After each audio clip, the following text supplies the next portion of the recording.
إنها مصر يا سادة، مصر الذي تحدث عنها الله سبحانه وتعالى في قرآنه فقال: فلما دخلوا على يوسف آوى إليه أبويه وقال: ادخلوا مصر إن شاء الله آمنين. هذه هي مصر عندما ذكرها الله في القرآن، وصفها ببلد الأمن والأمان، ولا يتحقق الأمن والأمان إلا بالحب والسلام.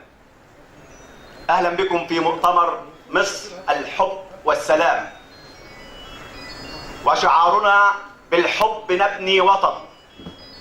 وعندما تحدث عنها الرسول صلى الله عليه وسلم قال: إذا دخلتم مصر، قال لأصحابه: إذا دخلتم مصر أوصيكم بأهلها خيرا، فلي فيها نسبا وصهرا، واتخذوا من أهلها جنودا ففيها خير جنود الأرض.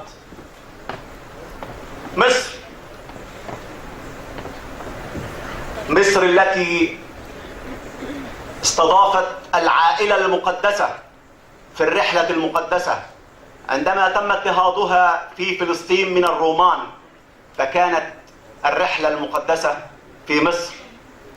فتحية إلى شعب مصر العظيم. فلا ننسى أن مصر دائما كانت هي الملهمة، وكانت هي التي علمت العالم أجمع كيف الحياة وكيف السياسة وكيف الهندسة.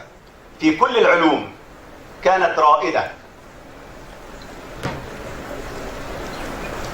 هذه الجمعية وهذا المؤتمر التي أقامته جمعية روح الحب الثقافية الاجتماعية العربية كانت وما زالت تنشر الحب في ربوع مصر، ووضعت سفراء للحب في جميع الدول وعلى مستوى جميع المحافظات. هذه الجمعية التي يرأسها السيد الدكتور ممدوح البنداري، فمع كلمته فليتفضل.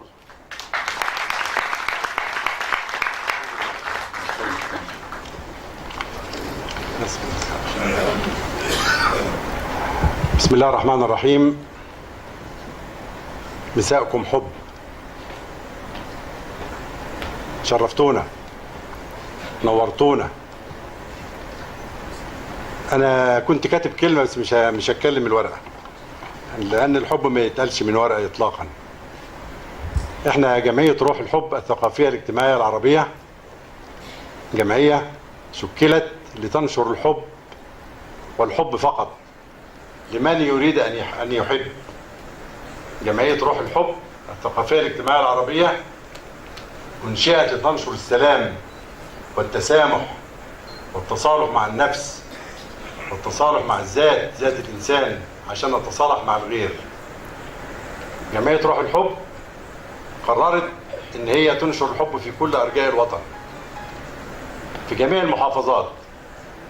بعد المؤتمر إن شاء الله، هذا المؤتمر التعريفي اللي احنا عملناه عشان خاطر نقدر نعرف الناس إن احنا هنبدأ نتحرك في المحافظات، يعني تساعدنا في إقامة هذا المؤتمر كيانات يجب ألا ننسى فضلها إطلاقا، وعلى رأسها الحزب المصري واللواء سيد الجبل. وزارة الثقافة تشكر لأن هي وفرت لنا هذا المكان الجميل.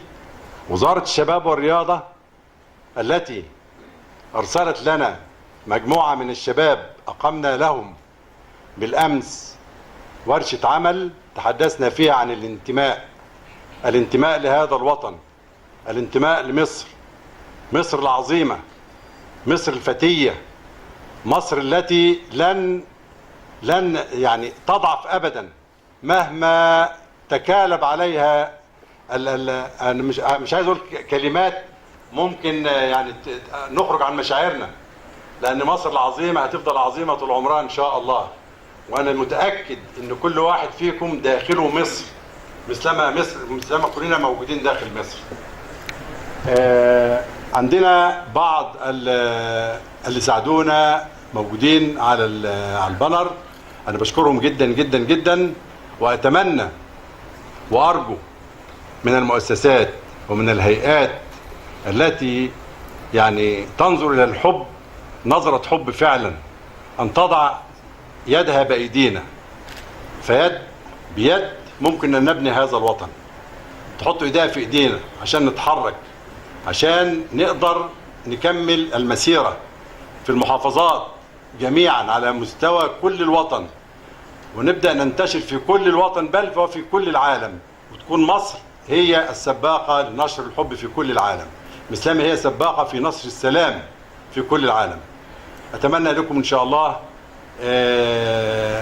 يعني سهرة ممتعة معانا نستمع فيها لبعض الكلمات التي إن شاء الله هتكون خارجة من القلب، الكلمات الوطنية من ناس وطنيين شرفونا النهاردة.